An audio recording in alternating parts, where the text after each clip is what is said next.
Ok. Parashat Metzora, le Shabbat Agadol. C'est dans Perek, c'est dans l'Ikouté Sichot Aleph. Alors, Shabbat Zo, Kechol HaShabbatot Hashana, Kshura Beparashat Mesuyon Betorah. En fait, ce Shabbat, il est lié, le Shabbat qu'on va vivre, le Shabbat prochain, il est lié avec la Parasha, comme toujours. Et le Rabbi Rayatz a expliqué que, le Rabbi Rayatz avait l'habitude de ne pas nommer cette Parasha par son nom. En général, nous, on l'appelle Metzora, puisque c'est Parashat Metzora, mais lui, le Rabbi Rayatz, il faisait attention de ne pas donner ce nom. En fait, déjà, dans les Rishonim, c'est marqué que on ne l'appelle pas Parashat Metzora, mais on l'appelle des fois Parashat Tahora, la Parasha de la pureté.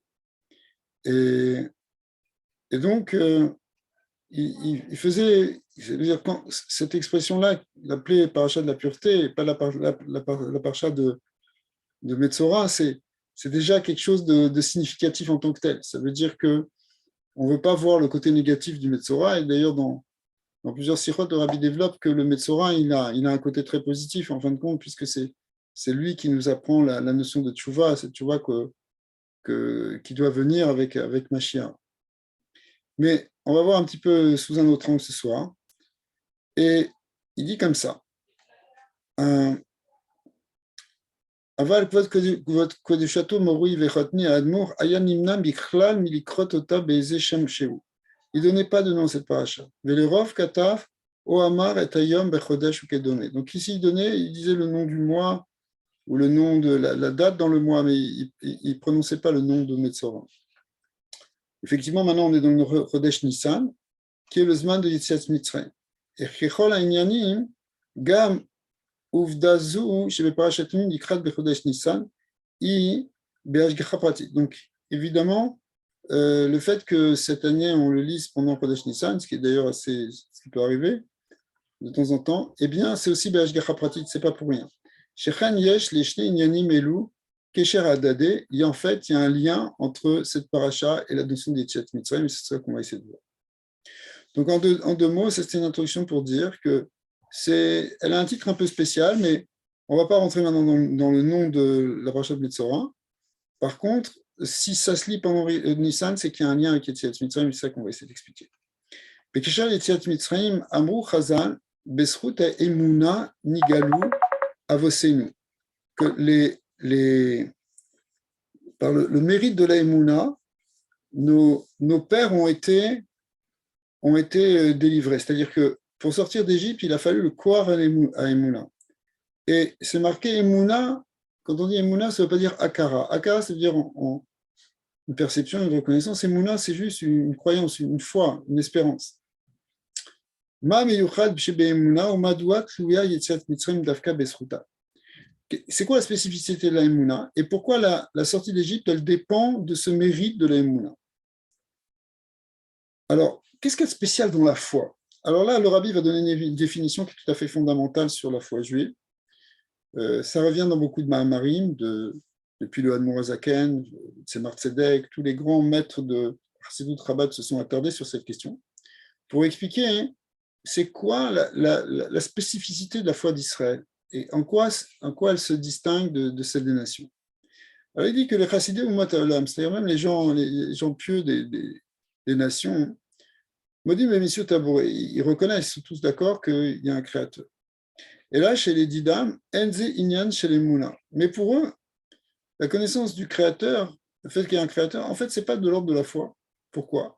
Kim Totsa shel Akarat Sikhlit. En réalité, c'est simplement une conséquence d'une compréhension intellectuelle.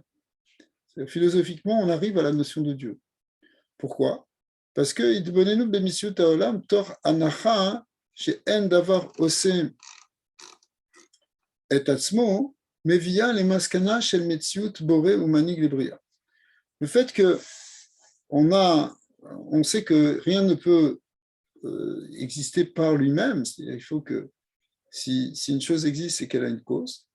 Eh bien, si on commence à méditer sur le monde, à réfléchir sur que ce monde existe, alors on est bien obligé de dire qu'il a une cause, et donc qu'il a un créateur qui l'a créé. Et pas seulement ça, mais c'est qu'après, ce créateur, même, il peut diriger ce monde. Alors ça, c'est la base de la connaissance de Dieu qui est répandue dans le monde, mais ce n'est pas basé en fin de compte sur une émouna de quelque chose qu'on ne comprend pas, c'est basé sur une logique. C'est-à-dire la logique, se dire, s'il y a un monde, eh bien, même qu'un corps, c'est la fameuse image qui est donnée, c'est-à-dire, si on réfléchit que s'il y a un corps, le corps, il ne peut se mouvoir que s'il y a un nefesh, s'il y a une âme dedans. Donc, et si l'âme se retire, le corps, il reste inerte. Eh bien, on se dit, ben, le monde aussi, pour exister, il faut bien qu'il y ait une âme dedans, il faut bien qu'il y ait une force qui le fasse exister. Et ça, c'est comme ça qu'on arrive à l'idée de Dieu. Il y a un Dieu qui fait exister le monde. Mais ça, si vous voulez, ça c'est une compréhension logique des choses. Donc, ce n'est pas de l'ordre de la Mimouna. On parle de Mimouna, on est dans quelque chose qui est au-delà de la compréhension, par définition. Alors, Biyot ve'elokut einan nikletet, les gabéem et kesheatzma, ki imrak metor nekudat amotzi shel kiyum haolam, מצמצמת הכרתם והודעתם רק במידה שקיום העולם מחייב אותה. C'est-à-dire, en fait, cette compréhension, elle se base qu'au niveau de l'existence du monde et du maintien du monde. Belokut kefi shei shayechet leolam. Donc, c'est une perception du divin que dans son rapport au monde, c'est-à-dire dans la contraction des vêtements de la nature. Ve'ilu bene'elam min ha'olam min ha'teva. Mais quelque chose qui transcende la nature, ben, ça ne fait pas partie de la foi des nations au départ, en tout cas. Donc, ce qu'amène Abraham Avinu, ce qu'amène la croyance croyance d'Israël, c'est qu'on va croire dans un Dieu qui transcende totalement la nature, pas simplement qui est investi dans la nature. Le Madzo, Aïmouna chez Ben Israël, En Mekora Bekiyum Olam. En fait, c'est ça la définition ici, c'est-à-dire que la foi juive, elle ne dépend pas, elle n'est pas fondée en fait sur l'existence du monde. Parce que les Bnei Israël, Kshurim Me'etzem Tiv'am Be'elokut. Les Bnei Israël sont attachés dans leur essence au divin. Donc, en fait, ils intègrent la notion de divin en tant que tel, pas par rapport au monde, pas parce qu'il y a un monde, que du monde on arrive à Dieu. Mais parce que c'est une perception en quelque sorte essentielle. Au niveau de notre essence, il y a une perception, il y a plus qu'une perception, il y a un attachement à Hachem. Keshem Shenyanim, Inyanim Shel Umot Haolam ou Haolam, car Inyanim Shel Ben Israël et Lokut. Et de même que pour les nations, on va parler d'un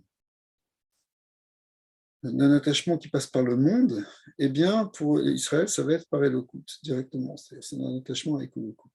Du coup, la émouna des Bnei Israël, elle ne dépend pas des limites de la Teva. En fait, elle inclut même une notion d'Elokut qui est au-dessus de la nature, qui transcende la nature, qui est surnaturelle. Donc, c'est ça la différence. C'est-à-dire que ce n'est pas un Dieu qu'on trouve par la nature, c'est un Dieu qu'on trouve au-delà de la nature. Ubeitam, les Mouzbar, Torah Tarasidut. Alors, effectivement, dans la Chassidut, c'est expliqué donc, dans les Mahamarim de Moazaken et de ceux qui l'ont suivi.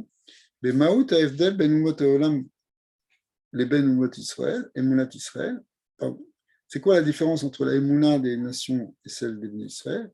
Emunat Israël, Ibeshem Avaya, c'est-à-dire le Shem Yud Kevavke, c'est ça notre foi. Notre foi, c'est la croyance dans le Dieu Yud Kevavke, qui veut dire le verbe être au sens de Aya, Ove, Veiye, Kechad, c'est-à-dire celui qui est dans le présent, dans le passé, dans le futur en même temps, et donc qui est au-dessus du temps et au-dessus de l'espace et au-dessus de la nature, les Ma'alam Inateva.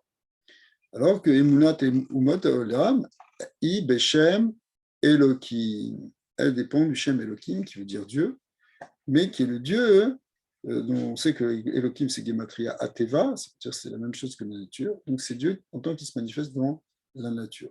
Kederer chez Paro ve Chartumeav Amrou, comme on le voit d'ailleurs dans les parachutes qui parlent de la sortie d'Égypte, au moment des plaies, eh bien, Paro a fini par reconnaître l'existence il a reconnu rapidement l'existence de Elohim, mais sur ce qui concerne Yud Kevavke, le tétragramme, il a dit le Yadati et Hachem, je ne connais pas Havaya, je ne connais pas Yud Kevavke. Par contre, Elohim, il a dit, oui, il a dit Etzba Elohim, I. Ça, c'est le doigt de Dieu, Elohim. Donc il y a une différence entre la Emouna dans Elohim et la Emouna dans Havaya. Elohim, c'est quelque chose qui est une connaissance de Dieu dans laquelle on arrive par la logique à reconnaître qu'il y a un Dieu. Et on va l'appeler ça Elohim, parce qu'Elohim, ça fait la Teva, alors qu'Havaya, c'est une dimension qui transcende complètement la nature. D'ailleurs, c'est intéressant parce qu'aujourd'hui, on n'est plus tellement dans ces discussions théologiques enfin, je veux dire, dans le monde des nations, on n'en parle pas tellement. Mais par contre, ce dont on parle, c'est que dans le monde scientifique, qui représente quand même le monde de la connaissance actuelle, eh bien, voilà, il y a des scientifiques qui disent on arrive à démontrer en quelque sorte l'existence de Dieu, parce qu'il ne peut pas y avoir autant de complexité dans le monde et de développement de choses tellement extraordinaires d'une manière hasardeuse. Ça peut venir que par une cause, qui est une cause qui est avec une intelligence, et donc on arrive à dire qu'il y a un Dieu. On arrive qu'il y a Elohim, parce que si c'était simplement le fruit du hasard, ce serait une probabilité tellement faible que ça ne passerait pas. Donc, on est obligé de dire que c'est quelque chose de voulu par une intelligence, et ça, on l'appelle Dieu. Et donc, on a compris, et effectivement, c'est exactement ce qu'on vient de dire ici, c'est-à-dire que c'est basé sur une réflexion sur le monde. En étudiant la nature, en étudiant le monde par la physique, par les différentes sciences qu'on a, eh bien, on arrive à la conclusion qu'il y a une force, qu'il y a un Dieu derrière tout ça.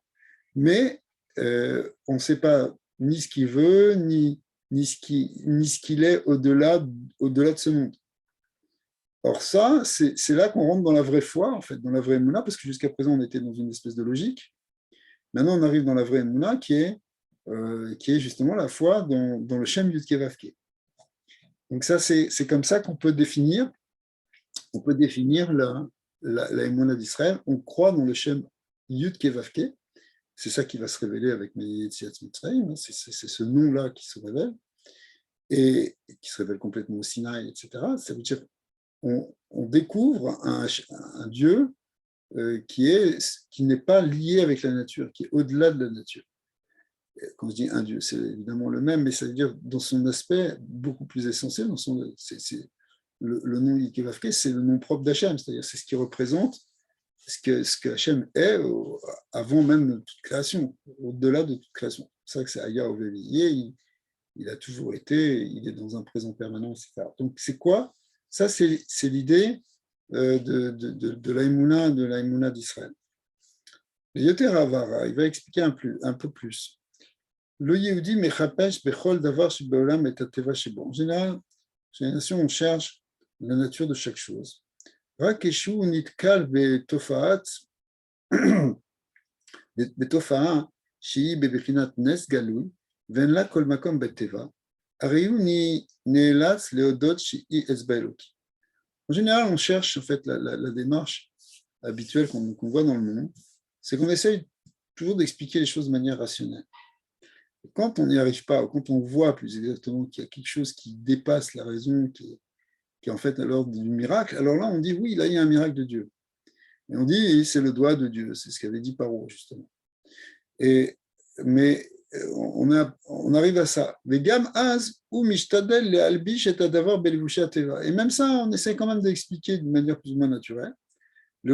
Ça, c'est l'approche en fait du monde. L'approche dans le monde, c'est qu'on va toujours essayer d'expliquer naturellement ce qui s'est passé. Et même on va dire oui, bon, ils ont traversé la mer, c'est parce qu'il y a un grand vent à ce moment-là qui a soufflé. Et on va toujours essayer d'expliquer. On va voir un peu plus loin dans la Sikha que le fait qu'on a cette possibilité de toujours voir autrement que le miracle, en quelque sorte, c'est pour conserver un libre arbitre. Mais quelle est l'approche au départ? L'approche au départ, l'approche dans le monde, elle est de chercher d'abord l'explication naturelle. Et si on n'y arrive pas, on dit qu'il y a un miracle. Alors que dans la démarche d'Israël, la démarche juive, la spiritualité juive, c'est le contraire. היהודי להבדיל, מחפש מיד בכל דבר ובדבר, בכל דבר ובכל תופעה, et Elokut Shebahem. En fait, la démarche juive, c'est de chercher tout de suite le divin dans toute situation, dans tout événement. On dit ça c'est Shem, c'est Kadosh Baruch Hu, il a fait ça, etc. Ah, en fait, c'est dans un second temps qu'on va l'expliquer de manière naturelle. C'est exactement le contraire. Keshem she'agoy mitametz u'mishtadel bechol yecholato limtso asa esber tivi gam lenes galui kar Yehudi gam kishun nitkal binyan shemekoro lichora tivi be'echlet aru mityatzel betokef shel am kishe'oref u'makiru en kan teva ki melokut. Alors, de même que si vous voulez, dans les nations, on a tendance à dire tout de suite, ben, c'est la nature, et si on n'y arrive pas, alors effectivement, on va trouver autre chose. Mais c'est le contraire chez Israël. On va s'efforcer, même si ça a l'air d'être quelque chose d'être complètement logique, complètement naturel qui est en train d'arriver, eh bien, on va tout de suite s'efforcer de dire non, non, c'est Hachem, et à la limite, même envers contre tout. Voilà.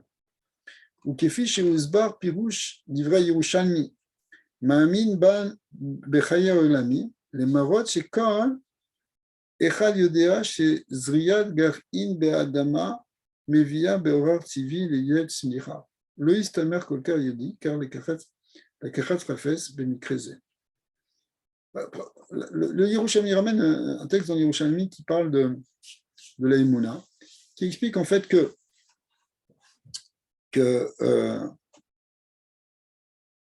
quand il y a quelque chose de naturel, par exemple une graine qu'on plante dans la terre, alors évidemment on peut l'expliquer tout à fait naturellement en disant voilà, ça va se décomposer, après ça va pousser. Donc c'est un processus biologique naturel qui est en train de se passer. Mais la Emouna d'Israël, c'est de dire non, c'est un miracle ici qui est en train de se produire. C'est que le fait que cette graine, elle pousse, déjà en tant que telle, c'est miraculeux.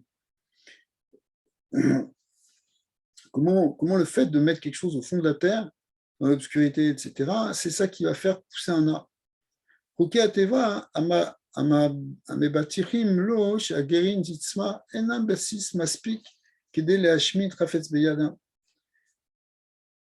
Rak mishum she'u ma'amin, bechaya olamim uboteach bo she'etzma et azera, arei u zorea u mekove. C'est-à-dire que du coup, ce que décrit Yerushalmi, c'est que quand quelqu'un il va semer, un paysan il vient semer, il ne s'appuie pas sur le fait que bien naturellement le grain il doit pousser parce qu'on l'a mis dans la terre humide, etc. C'est pas ça sa kavana, c'est pas ça ce qu'il met comme intention au moment où il plante. Il met comme intention au moment où il plante que Hachem va faire pousser la chose. Donc c'est en même temps c'est un autre positionnement par rapport au monde. On ne voit pas la nature tant que telle, tout de suite on connecte avec Elokut. Kishem shenes, she'en lo kol makom beteva, yirshav bevadaout le maaseh akadosh baruch hu, sheshina et ateva, car gam kol yenim matvi. Du coup, ça va plus loin, c'est-à-dire que c'est quoi un miracle? A priori, on dit Dieu a changé les lois de la nature. Ici, au lieu que l'eau elle descende, elle s'est mise à monter dans traversée de la mer, où l'eau s'est transformée en sang, tout ça c'est des transformations de la nature. Mais en réalité, et là on dit, s'il y a une transformation, c'est vraiment Hachem. En fait, on va un cran plus loin, on dit, mais même la nature, c'est Hachem. Même un processus naturel, comme ce fait de planter une graine, même s'il y a eu des milliards d'arbres qui poussent chaque année et tout le temps, de partout dans le monde, tout seul, parce qu'il y a des graines qui tombent et puis qui font éclore un germe qui va ensuite produire un arbre, etc. Malgré tout, on dit que tout ce processus-là est totalement divin. Et Keshe Misheu Rotse les Marot, les Ramot et Atzmo Areu Yachol. Alors, ça c'est bien. On peut dire que, ouais. Maintenant, on peut se tromper dans ça. Quand on peut se tromper, ça veut dire que ce que Rabbi veut dire, c'est que si quelqu'un ne veut pas voir le côté miraculeux, il peut. On peut toujours essayer d'expliquer par une coïncidence, par quelque chose de naturel. Bon, finalement, mais on va voir que c'est c'est comme ça qu'Hachem a fait les choses, mais c'est un choix d'une certaine manière. En fait,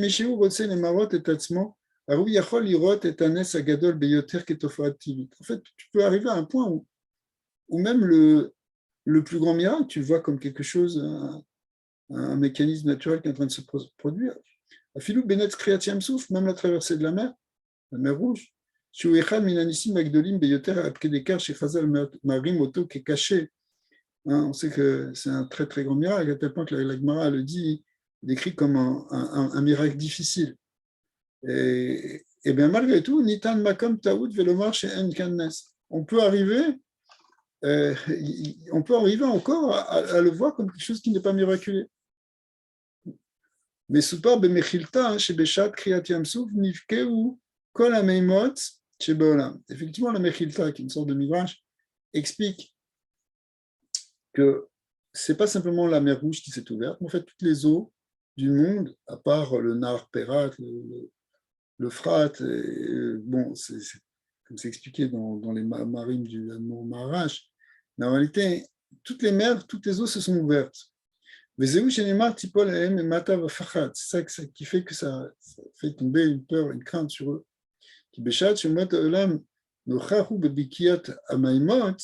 התחילו לשאול על סיבת הדבר, וכאן נודע להם נס קריאת ים סוף, ונפלא אליהם ממטה ופחד. Donc ils ont commencé à se poser des questions, et ça a créé un grand pachad, une grande crainte. Donc il y a eu un grand miracle où tout le monde a vu qu'il y avait quelque chose d'incroyable qui est en train de se passer, un phénomène justement totalement miraculeux. Mais d'un autre côté, les Dargessa, הרי מובן שעבודת שכל מימות שבעולם נפגעו, ניתנה מקום לטעות. Le fait que ça se soit ouvert partout, cette eau, eh bien, ça a laissé place à la possibilité de se tromper. L'Ouaya Nifka Yamsouf Bilvad, pardon, l'Ouaya, parce que si c'était simplement la mer Rouge qui s'était ouverte, on aurait dit, bah, ça c'est un miracle pour son peuple. C'est clair. Alors, étant donné que toutes les eaux se sont ouvertes partout dans le monde, Yashmakom l'asbir betsurat egionit, chez Mekor Adavar, betrarouchou tivit, on peut dire, ben non, c'est pas Dieu qui a fait un miracle pour Israël. Ici, il y a eu un phénomène, je sais pas, peut-être d'influence astrale ou quelque chose qui fait que tout d'un coup, il y a eu toutes les eaux ont subi. Vous savez, par exemple, les marées viennent de l'attraction de la Lune. Le fait que la Lune passe à proximité de la Terre, elle est plus proche de certains endroits à certains moments, eh bien, ça crée un phénomène gravitationnel. C'est d'ailleurs, d'autres planètes aussi peuvent aussi avoir une influence moins grande, mais quand même une certaine influence, sur le phénomène des marées. Donc, on pourrait dire que si toutes les eaux à un moment se sont ouvertes, c'est qu'il y a eu un phénomène cosmique qu'on ne connaît peut-être pas très bien, mais en fait, c'est quand même quelque chose qui pourrait s'expliquer. Si on avait tous les éléments, mais bon, alors, donc il y a une possibilité de se tromper, et on ne dit plus que c'est clairement un miracle qui a été fait pour Israël. On dit, voilà, c'est un phénomène logique qu'on peut comprendre logiquement. Alors ça, il y a toujours cette possibilité en fait de se tromper dans les miracles et de dire que c'est quelque chose qui s'est fait de manière naturelle. Ofenze chez la Nagat Eliona ou Kede chez Tiye Efshari Tabechira. En fait, c'est ça qui permet le libre arbitre. C'est-à-dire que s'il n'y avait pas aussi une possibilité de croire que ça vient naturellement, eh bien, il y aurait une évidence trop grande du miracle divin, et donc on aurait pu la béchira, on aurait pu ce libre arbitre. Mishumkar, nitan makom letaot, gam benes galoui gadol beyoter, kimamam chazal, ktov, ve'arotse litol, yete. Comme les familles ont dit, écris-le, on dit, c'est Hachem qui a dit à Moshe, dit écrit, si les gens veulent se tromper, ils se tromperont. C'est-à-dire que on peut jamais être sûr, on peut jamais être vraiment certain. Si on veut vraiment se tromper, on peut se tromper. Bezugam Mashmauto shel ha'ma'amar bezchut ha'emuna nigalu avotenu b'Mitzrayim. Alors maintenant, on revient à cette première phrase qu'on avait dite des Chachamim qui disent que c'est par le mérite de la Emouna que nos pères ont été sauvés d'Égypte, ont été délivrés d'Égypte. Le mérite de la Emouna. Alors, qu'est-ce que ça veut dire Mitzrayim? Ils ont sorti Mitzrayim. Mitzrayim, on connaît très bien l'expression Mitzrayim, Bemouman, Shel Metzarim Vegbunan. Donc là, Mitzrayim, c'est l'étymologie de Metzar, qui veut dire les limites, les barrières, les limites. Alelu Mofim Beshne Ofanim. Alors, quand on parle de Mitzrayim, que Mitzrayim, ce sont donc des barrières, il y a deux niveaux. Il y a ce qu'on appelle des Metzarim d'Ekdusha, des limites et des barrières, mais qui relèvent du domaine de la sainteté. Keloma. Kesheshna akara belokut ela shei mugbelet betam vedat eyon. Par exemple, c'est ce qu'on a cité avant, c'est-à-dire qu'on a une connaissance de Dieu, mais qui est limitée par notre connaissance, limitée par notre logique, qui forcément est limitée par nature. Kedugmat haemuna beshem elokim, comme ce qu'on a dit, beshem elokim. C'est-à-dire que quand on limite Dieu au Shem Elohim, en fait, ça veut dire qu'on met une agbala, on met des limites, des metzarim, mais ces metzarim, évidemment, ils sont encore ici du côté de l'Akdusha, mais malgré tout, ça bloque par rapport à la connaissance d'Hachem.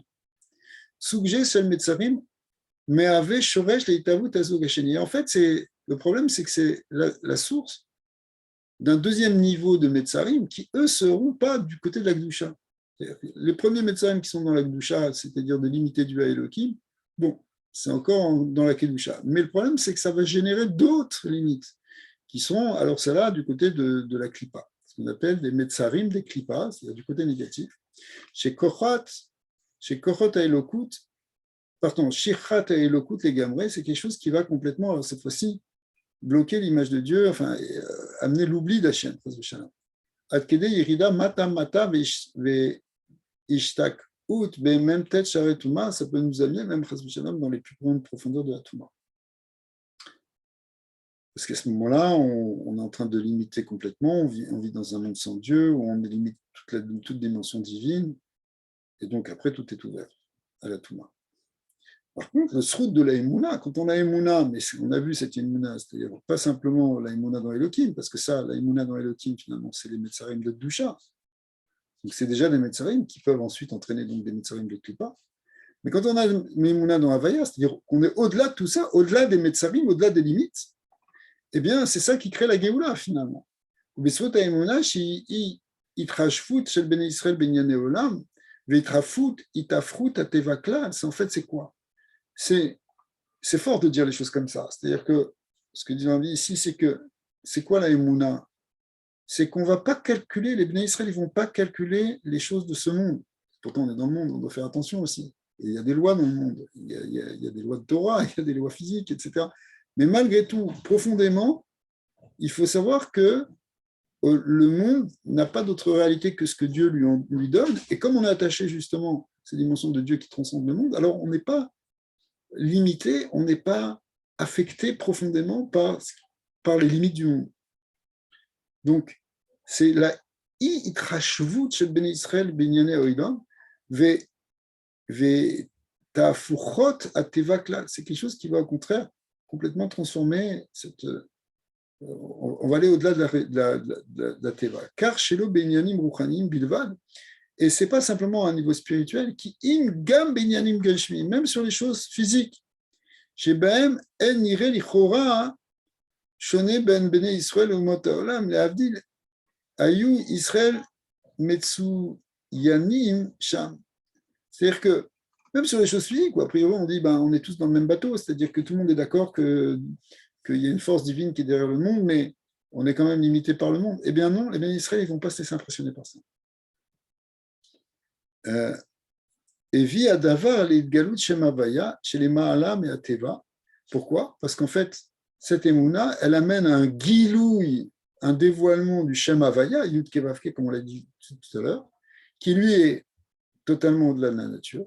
Mishum kar le yitziat mitzrayim, velo rak mi metzarim des klippa, et qui im et Metzrem de Gdusha. Et du coup, cette émouna dans le schéma Havaya, elle nous fait sortir pas simplement des limites de la Klippa et du Yetzara, mais aussi des limites de la Gdusha, des Metzarim de Gdusha, du Mitzraim de Gdusha. Ce qui est très fort, c'est-à-dire qu'on n'est pas du tout, on n'est plus du tout limité par le Olam. Davarze Ramuz Gam Beparashat Hashavua. Et ça, il y a aussi une allusion. Alors, ok, donc il a expliqué ici maintenant dans le livre vraiment la question qu'on avait au début, c'est-à-dire de savoir qu'est-ce que ça veut dire Besrut Haemuna Nigalu Ben Israël, que les Mitzrayim, qu'est-ce que ça veut dire que le mérite de l'Emouna? Parce que le mérite de l'Emouna nous rattache à quelque chose qui est au-delà de la nature. En fait, on comprend bien que si ce n'est pas simplement que les Ben Israël ont été sortis d'Égypte par ça, c'est que nous aussi, pour sortir des limites qui nous entravent, eh bien, ça va être la force de cette Emouna, c'est cette force de l'Emouna et de cette croyance dans le schéma Havaya qui fait qu'on va en sortir. Davarze Ramuz Gam Parashat Hashavua, Benyan Anegaim. Alors ça aussi, il y a une allusion à ça dans la Parashat Hashavua au niveau des Negaim. Les Negaim sont les plaies du Metzora et des autres, enfin toutes les plaies qu'on voit dans Tazria et dans Metzora. Donc ces Negaim, quel rapport? D'accord. A priori, maintenant on a expliqué ça va bien avec l'idée de Yetziat Mitzrayim, avec la notion de cette foi qui se révèle pendant le mois de Nissan, pendant Pessah. Mais quel rapport? On avait dit qu'il y avait forcément un rapport avec la paracha. Et quel est ce rapport? Un Rambam Kotev. Beyachaz le Negaim, Negae, Begadim, Venegae, Batim. C'est que les Negaim, les plaies, elles ne touchent pas simplement la peau, mais elles peuvent toucher aussi les vêtements, ou elles peuvent toucher même les maisons. Eh bien, quand on parle d'une plaie qui se met sur une maison ou sur un vêtement, ça fait un peu bizarre. On n'est plus dans quelque chose qui ressemble à une maladie. Encore, quand quelqu'un il a une plaie, on peut dire c'est telle ou telle lèpre, telle ou telle sorte d'affection.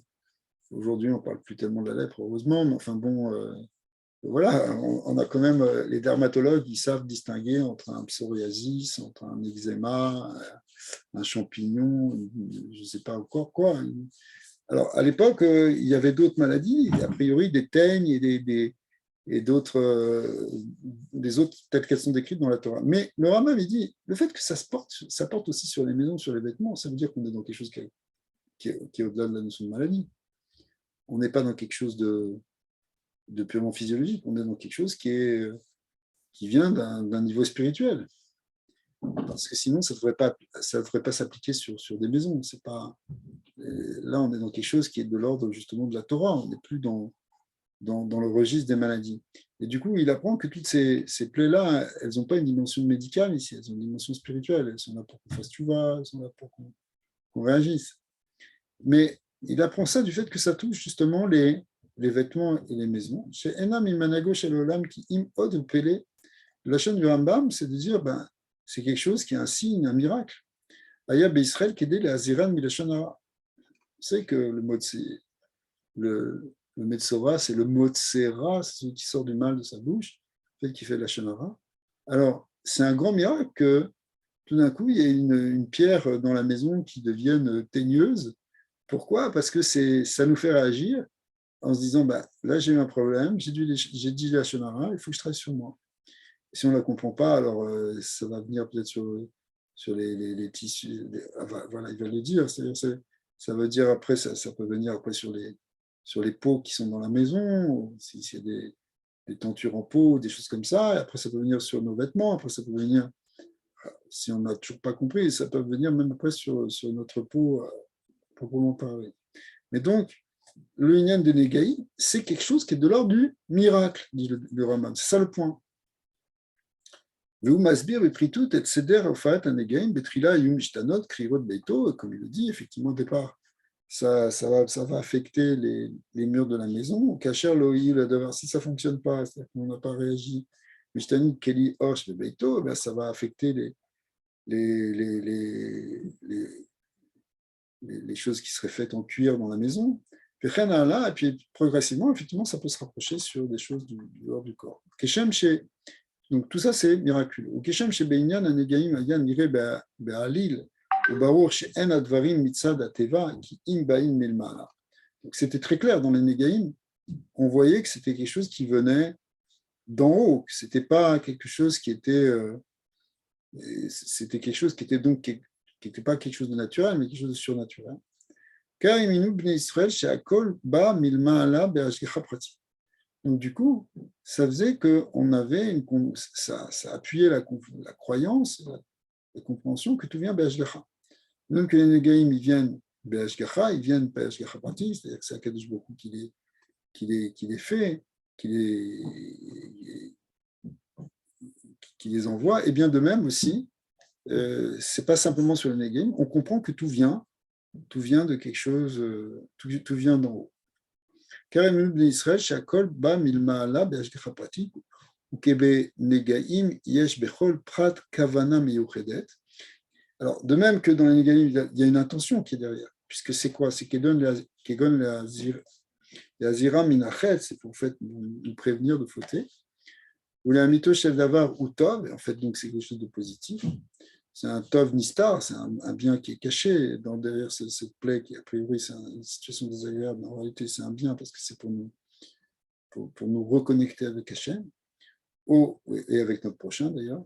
Au Ad les Tov Galou, ça peut être même un bien qu'on voit de manière concrète.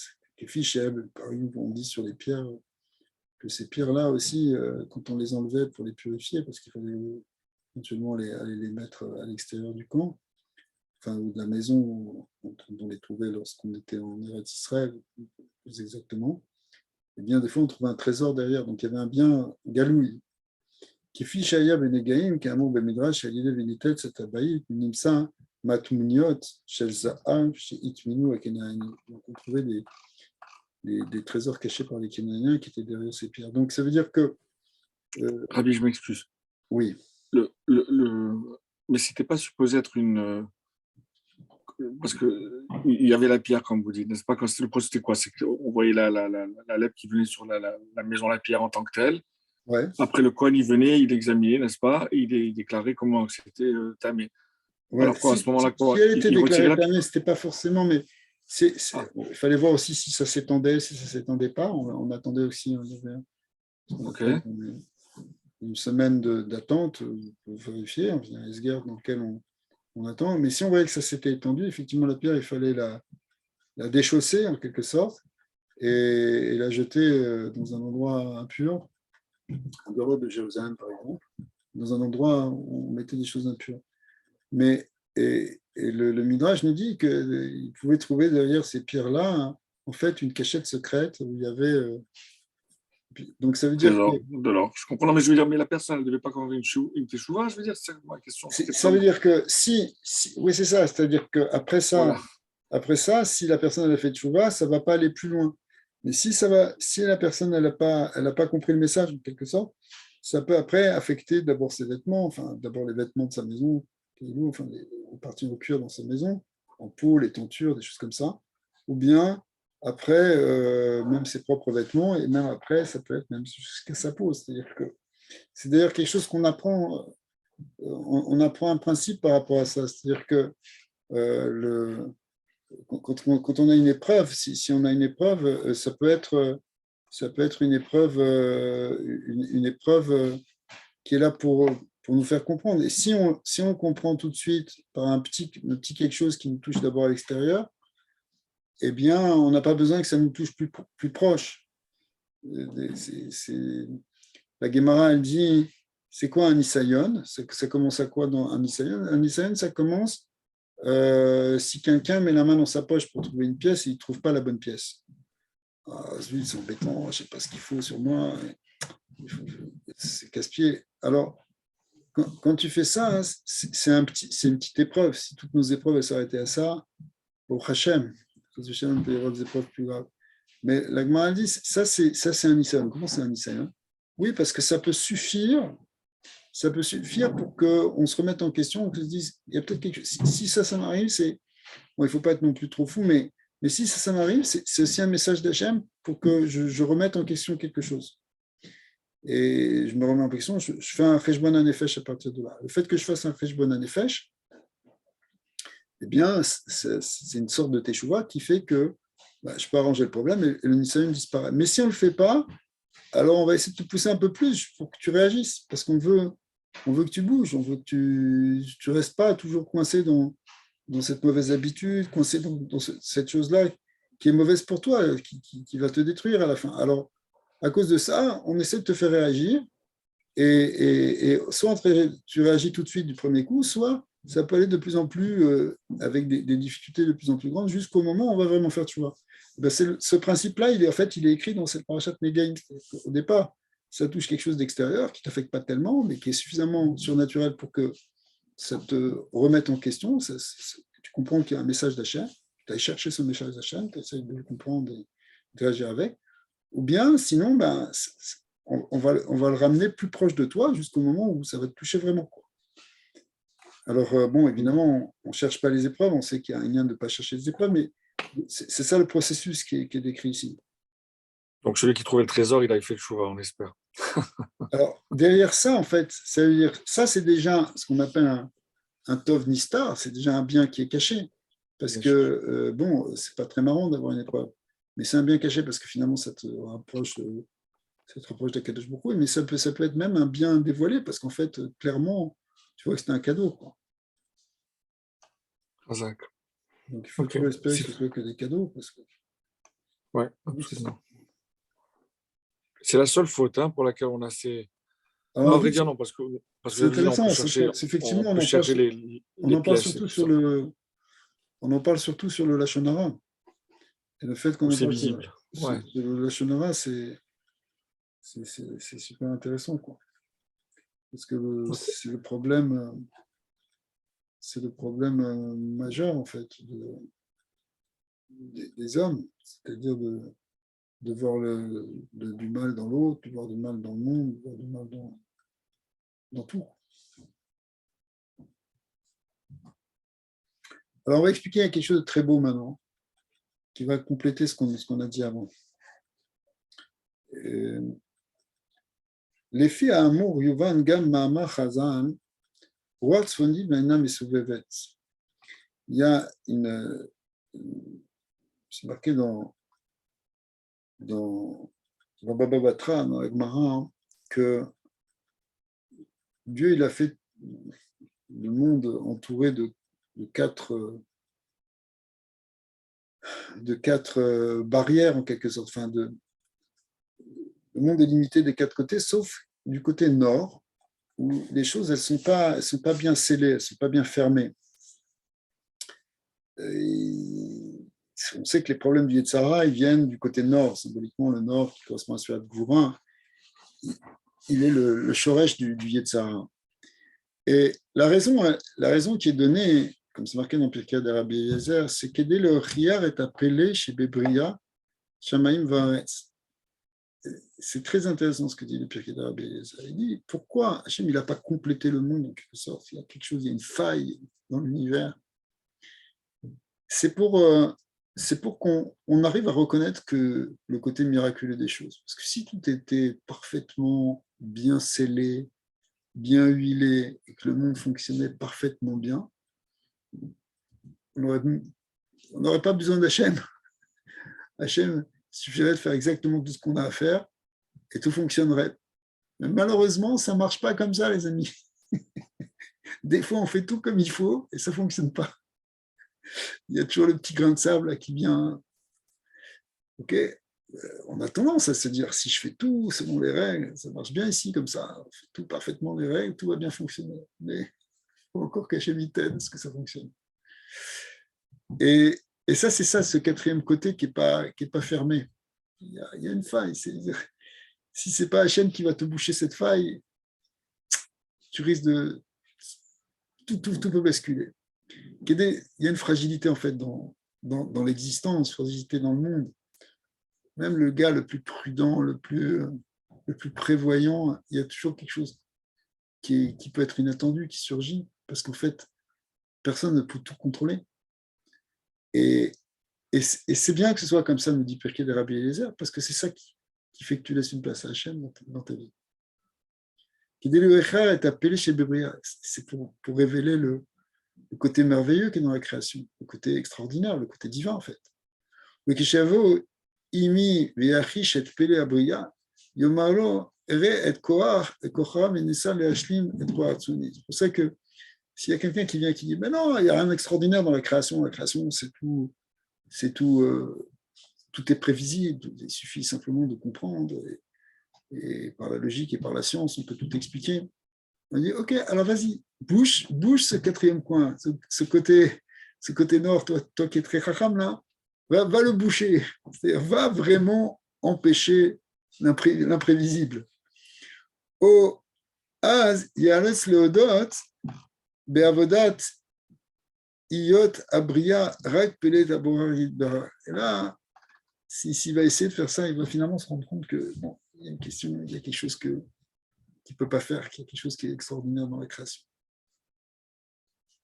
Donc, c'est intéressant. Ça, c'est ce qui nous présente les Pirkei de Rabbi Eliezer, qui est un vieux midrash très important.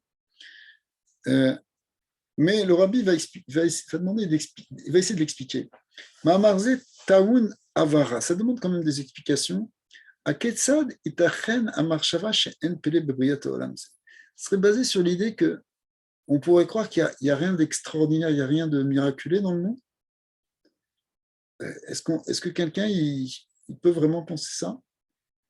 Et là, chez les Or Amousbar, les Iluvan Adavar. Mais d'après ce qu'on a dit au-dessus, on comprend. C'est-à-dire que, étant donné qu'Akadosh Baruch Hu, il a voulu nous laisser le libre arbitre, qu'aider chez l'Olivgon Besrout Abechifa chez la Briot, Nitna Milmaala Areshut les Etzer, les Fatot ou les Taot. Alors, Akadosh Baruch Hu, il a laissé le libre arbitre, donc du coup, le Yetzara, il peut nous tromper. Veu Auman Agadol Beavodato, Matzliar Leachdir Be'adam et Areyonot Amucharim Beyoter. Pardon, Ameguchachim Beyoter. Adkede Asbara Amoatit, Amotaït, She'en Kol Pele Bebriat Shemaim Vares. Effectivement, le Yetzara, il est très fort pour ça. C'est un spécialiste pour nous faire rentrer des pensées et nous faire croire que eh bien, c'est possible qu'il n'y a rien de miraculeux dans la création, que tout est quelque chose de totalement, totalement naturel et totalement logique. Donc, il y a cette possibilité-là. C'est ça, en fait, comme il y a cette possibilité dans le libre arbitre, alors du coup, on peut croire qu'effectivement, ben, ce monde, il n'a rien de miraculeux. Et Mitzat Sheni, Are, im she'elem agadol biyoter ad kede nitat makom leteot kazot, tamud bechol inyan gam gilui elokut, akadosh baruch hu yotzer prat mesuyam bilti mushlam, shenivraim bekor atzmam enam yecholim la'ashlimam. Alors, pour compenser ce libre arbitre, donc d'un côté, on peut être complètement dans une croyance que ben il y a rien qui fonctionne de manière surnaturelle, mais que tout est complètement le fruit d'un déterminisme logique et scientifique. Mais d'un autre côté, Akadosh Baruch Hu, pour qu'il y ait aussi ce libre arbitre, il faut qu'il laisse la possibilité qu'on puisse voir dans notre vie qu'il y a quelque chose d'extraordinaire ou de surnaturel. Donc, soit on va regarder, on va voir que ce quatrième côté du monde, il n'est pas fermé, c'est-à-dire que le monde ne tient que parce que c'est Hachem qui le maintient, soit on va le voir en se disant, mais non, c'est pas vrai, il n'y a rien qui Hachem. Donc, on aura vraiment la possibilité d'un choix, enfin, d'un choix entre deux manières de voir les choses, deux croyances. Même les plus grands miracles, on peut encore les nier, ou même la chose qui a l'air la plus logique, la plus naturelle, on peut voir un miracle dedans. On peut voir, c'est pas, tout ce qui peut paraître normal, quelqu'un qui fait le choix de la Emouna, il va voir que c'est Hachem qui fait les choses, qui permet de faire les choses.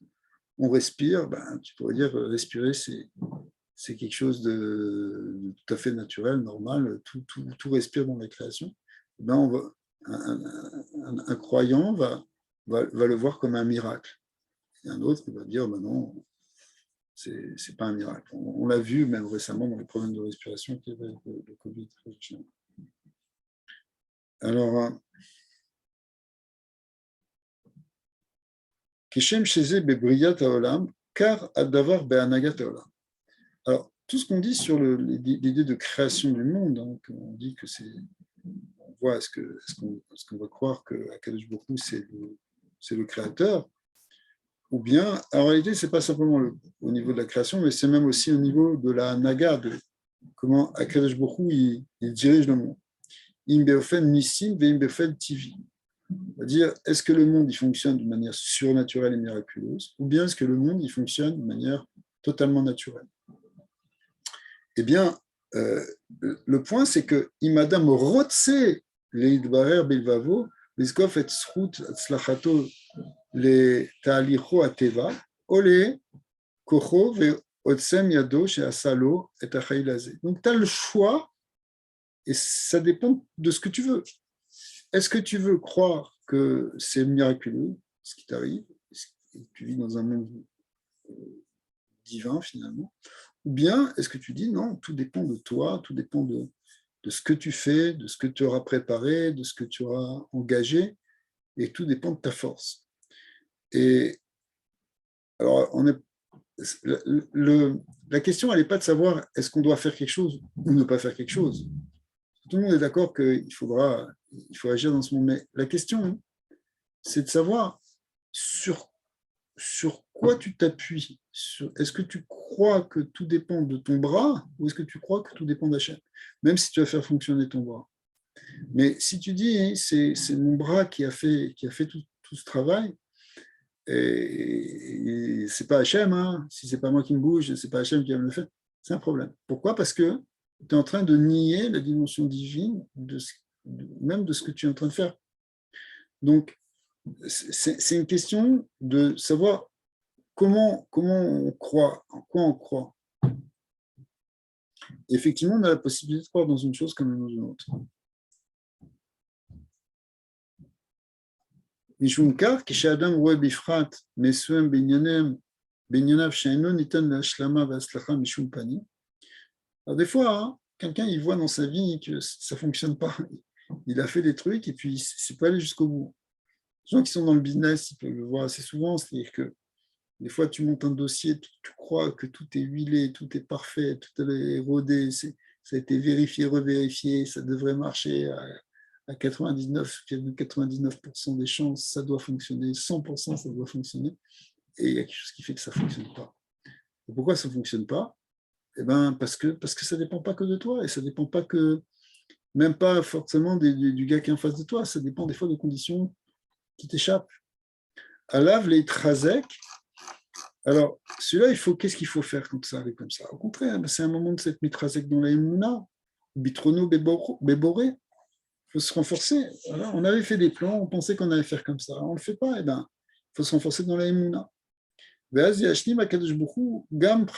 Alors là, et c'est là la nekuda très importante dans cette sira, c'est que si tu développes cette Emouna, eh bien justement, ce que toi, tu n'as pas réussi à faire, c'est Hachem qui va te le faire. D'ailleurs, c'est vrai à un niveau individuel comme c'est vrai à un niveau collectif. Même si quand on a un blocage quelque part, même au niveau du clan, dans quelque chose qu'on n'arrive pas à faire, ça ne sert à rien de commencer à considérer essayer de faire toutes sortes de choses pour faire fonctionner. Le point, la réponse d'Israël ici, c'est de renforcer la émouna, renforcer le bitachon dans Hachem.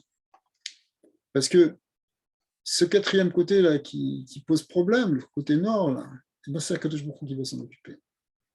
Aziashlim Akadosh Baruch Hu est à Ruach Hatzefoni. Donc c'est lui qui va compléter ce côté nord. Mitzafon Tifatarara, comme c'est marqué dans le verset, que du côté nord vient le mal. À ce moment-là, vous savez, quand on dessine trois côtés, ça fait comme un bête. C'est ça l'origine ici de ce midrash. Le côté nord, c'est le côté gauche qui lui est ouvert dans le bête. Mais si on le ferme, eh bien, on passe du bête à l'image d'un même sophite, un même stouma, une kolasdami. C'est-à-dire qu'à ce moment-là, les choses elles sont verrouillées, elles ne laissent pas fuir elle laisse plus de place au problème. Hein. Comme un mikvé, ça ressemble à un même sophite parce que ça ne doit pas laisser fuir de l'eau.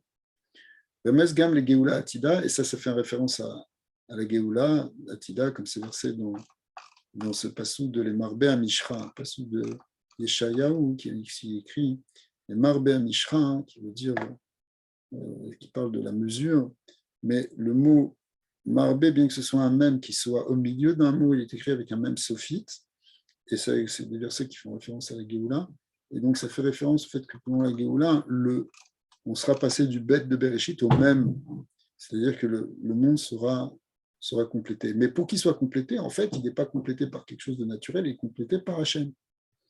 Il est complété par... et donc, pour nous, la Avoda, c'est de le compléter, d'amener Hachem, et donc c'est comment? C'est avec la Emouna. C'est-à-dire que quand on a de la Emouna, on amène Hachem à compléter le manque qu'il y a dans le monde. Ouais.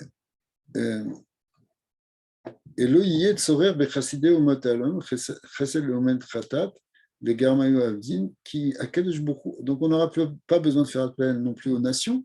Ce sera simplement à Kadesh Bokhu beasmo, yavienu elle reste tova ou chava. Donc là il parlait, on a vu que dans le dernier paragraphe on parlait aussi bichlal, c'est-à-dire pour la globalité d'Israël, pas simplement pour un problème personnel. Et donc le problème global pour Israël, c'est de revenir sur sa terre et de sortir du galout. Eh bien, ça ne va pas dépendre des nations, ça ne va pas dépendre des votes à l'ONU, ça ne va pas dépendre du bon vouloir des Américains ou des Européens. C'est pas ça qui fait qu'on va revenir, qu'on va sortir de notre galout, c'est Akadosh Baruch Hu qui va nous aider.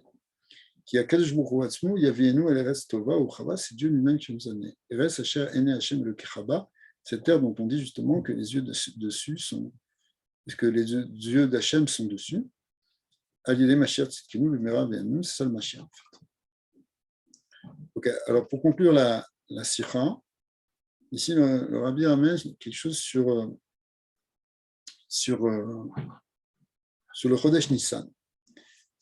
Bechodesh Nissan, Metsuyaim, Kama Sugye Inyanim Shem Midoraita, Mideraman Minagim. En fait, pendant Nissan et pendant Pessah, il y a 3 niveaux de mitzvot. Il y a des mitzvot qui sont des mitzvot de Raita, d'autres des Rabbanan et d'autres qui sont en fait simplement des coutumes. Mais Chodesh Nissan ou Chag Pessah. Évidemment, ce qui est central dans Nissan, c'est la fête de Pessah. Qui fiche Agmara Masbira et la Mishnah chez Bechad Ben Nissan Rosh Hashanah la Regalim. On sait, ce qui est marqué dans la Mishnah de Rosh Hashanah au début, que le premier Nissan, ça s'appelle Rosh Hashanah la Melarim, la Regalim, la Regalim et le Melachim, qui a Kavana, les Regel Shebo Bepessa. Et là-bas, quand la Mishnah dit que c'est la Regalim, c'est pour nous dire que ça fait référence à la première fête de l'année. C'est Pessah, après c'est Shavuot, après c'est Sukkot. On ne commence pas l'ordre des fêtes par Sukkot, on pourrait dire Sukkot, ça vient après Rosh Hashanah de Tishri, donc Sukkot c'est la première fête. Non, Rosh Hashanah la Regalim, c'est une nafkamina, si vous voulez, par exemple, ça porte à conséquence si on a fait un vœu et qu'on dit qu'on a 3 fêtes pour amener le vœu, alors on commence à compter les fêtes à partir de Nissan. Ou Bepessar, Meyuchad, Metsuyaim, Asugim, des Oraita. Donc Pessar, ça fait effectivement référence à ces 3 niveaux des Oraita, des Rabbanan et Minagim. Pourquoi Be'avar aya kayam minag shelifne Pessar ayu sholchim arabanim mitzvot shmura les baale batim shelaim. Il y a, dans le passé, c'était un vieux minag que les rabbanim du village ou de la ville, eh bien, ils envoyaient au balé batim, c'est-à-dire aux gens, aux familles, aux pères de famille, ils envoyaient des matzot, qu'on appelle Marechet Matzot, Kelomar Shesh Matzot, des Shnei Asdarim. Ils envoyaient 6 matzot par famille, en fait, pour les 2 Sdarim, donc 3 et 3 pour le premier seder, 3 pour le deuxième seder, on peut s'arrêter. Au l'école à Pachot, Shte Matzot, ou quand ils ne pouvaient pas, ils envoyaient juste 2 matzot, ce qui permettait de manger un kazaït le premier soir et aussi un kazaït le deuxième soir. Donc ces 2 matzot, elles correspondaient à la matzah qu'on met au milieu. D'accord ? Donc, s'ils pouvaient, ils envoyaient 6 matzot, sinon, ils n'en envoyaient que 2. Alors, c'était un très beau minag, et la raison de ce minag, mais pashtout aya, yetzirat mekor knesat la rav, ava, bekar de hagou leinyane ikari, kaimim arbe dinim. En réalité, la raison de cette... C'était un peu une espèce de, a priori, de reconnaissance du Rav que les Balébatim, en fait, c'est eux qui font vivre le Rav. Donc, en retour, en quelque sorte, le Rav leur donnait des matzot. Mais en fait, il y avait une autre raison, qui était la suivante. C'est-à-dire qu'il y a beaucoup de lois pour Pessah. C'est pas évident d'avoir des matzot kasherot. Les mitzvot matzah, c'est très compliqué à faire. Il faut bien connaître, être spécialiste pour fabriquer les matzot. Ben kulam bekim baem, o mesugalim le kaiman. C'est pas tout le monde qui est capable de faire ça, qui connaît bien les halachot, ou qui est disposé à le faire. C'était pas évident. Et fichar sifku otam arabanim le bale batim kedesh yetsu bevadai yede mitzvot matzah. Donc, il faisait exprès quand même d'envoyer ça pour que au moins tout le monde ait une matzah cachère pour manger le soir de Pessah du Seder. La matzah cachère spéciale pour le soir de Seder, puisqu'elle demande plus d'attention. Mipne ta'amim shanim, bimkomot rabim, itbatel aminag. Alors, il y a plusieurs raisons qui font que dans plein d'endroits, ça a disparu ce minag. Et on ne va pas rentrer maintenant pourquoi ça a disparu. Alors Rabbi dit que ce qu'il voudrait dire maintenant, c'est que qui est Neni Mevakesh. Rabbi dit, c'est une sira où il a demandé. Je demande Velo Yachar Chale Haïti Mitzvah. Et si Velo Yachar, pardon, Chale Haïti Mitzvah. Si j'avais la force, il dit, je demande, et si j'avais la force, même j'ordonnerais. Les Hanig Shuv est un minag de rétablir ce minag chez Rabbanim Yishlechu Matzot Shmurot et Bale Batim Shelaim. Que les Rabbanim envoient des Matzot Shmurot à leur Bale Batim. Velo Rak Rav, qui im kol mi sheyeshlo ashpa Rav, Shochet, Oshamash. Il dit, c'est pas simplement le Rav qui doit faire ça, mais n'importe qui peut avoir une influence spirituelle. Par exemple, un Rav, ça peut être un Shochet, ça peut être un Shamash. Im yeshlo mishéou, chez Kacher yishlar le matzot, s'il a quelqu'un à qui il envoyait des matzot, yishtamesh ala alo beseder be matzot be mizot sheshalarlo, que la personne elle utilise pour le seder la matzah qu'on lui a envoyée. Alav la sotzot, si quelqu'un a cette possibilité là, qu'il le fasse. L'ishloar lo matzot davka agulot, d'envoyer pas n'importe quel matzot, il ne faut pas envoyer des matzot cheap là. Il faut envoyer des matzot rondes, davkot, afuyot yad, précisément qui ont été cuites à la main, le davka matzah shmura, une matzah shmura qui a été surveillée depuis la ktira, depuis qu'on a récolté. Ou mitorkar, titkayem, aliédé, meod, vula yedé alafim. Et grâce à cela, des centaines, voire des milliers d'Israël pourront accomplir les mitzvot achilat matzah kefi atzaver comme il faut. On sait comment, si vous voulez, ça c'est dans ces mots-là que le Rabbi a lancé la campagne des matzot, de distribuer des matzot. Aujourd'hui, ça continue, voilà, continue qu'il y a 10 000 matzot qui sont distribués, parce que le Rabbi voulait, et a demandé, il a dit même s'il pouvait leur donner le frais, de faire en sorte que tout le monde ait des matzot ksherot, les gamrés beidour pour le soir du Seder.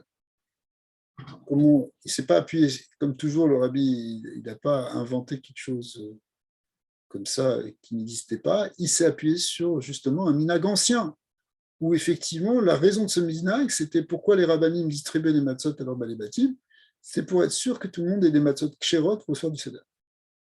Le Rabbi dit, c'est ce qu'on doit faire maintenant partout.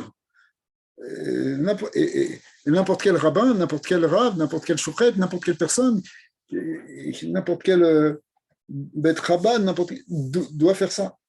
Voulay, à l'idée à la fin, Israël, Betsavot, Achilat, Matzah, Kifi, Atzarir, ou Beidour, donc des milliers de juifs vont pouvoir manger, et Beidour, c'est-à-dire avec toutes les attentions qui peuvent être mises dans ces matzot.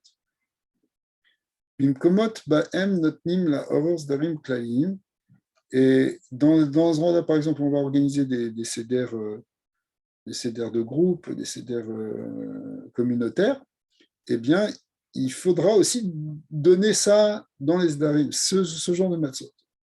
Mouvan chez Misoto sdarim tzrichim la sotzot, donc dans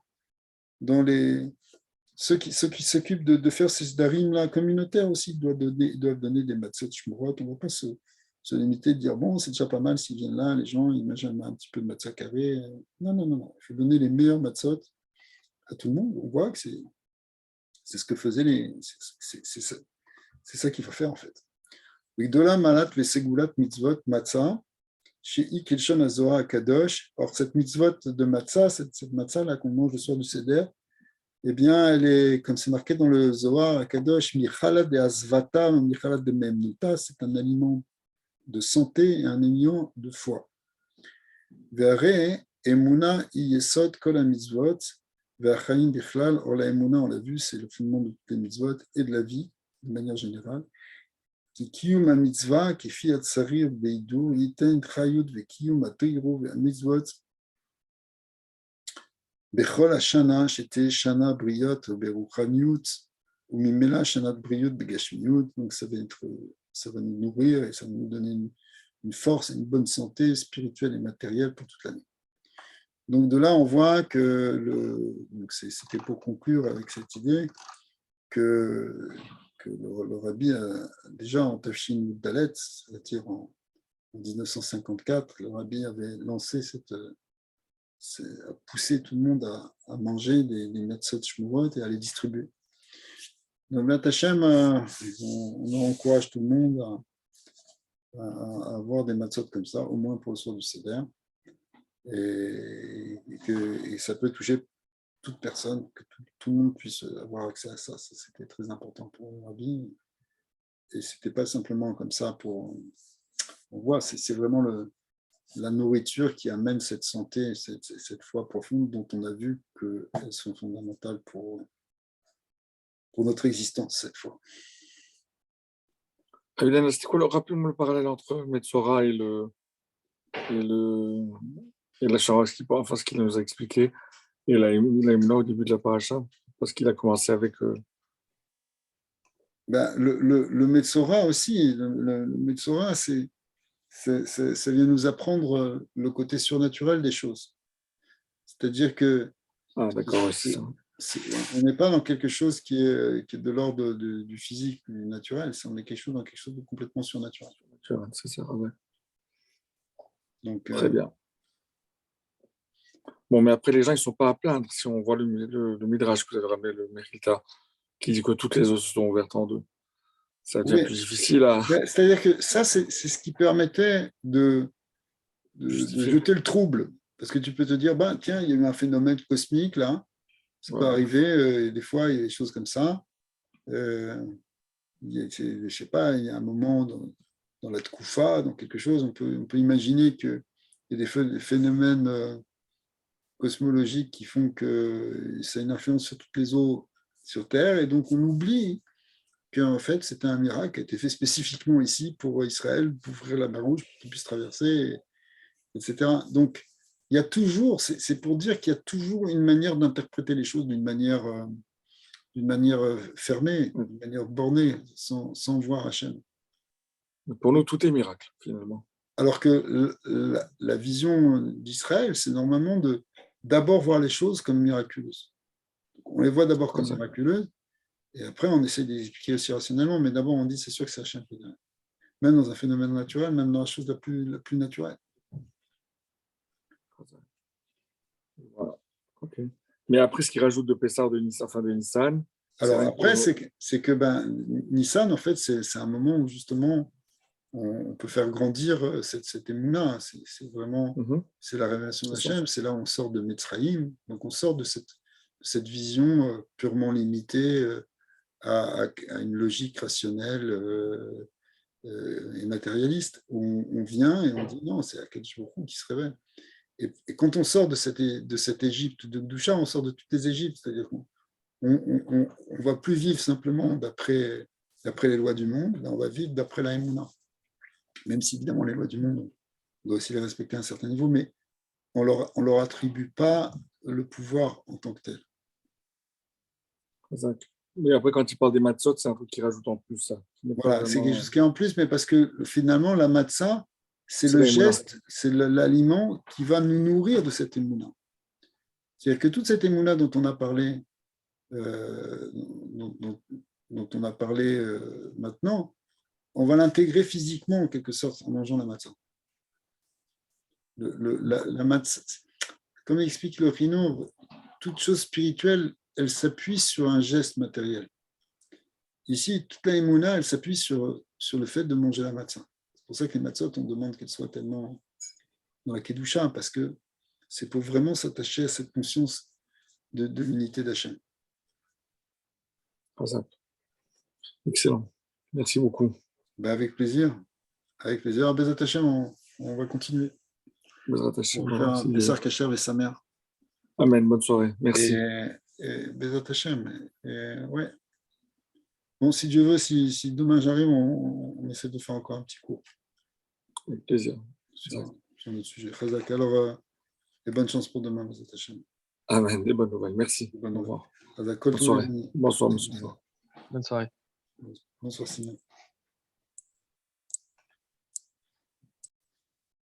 Bientôt.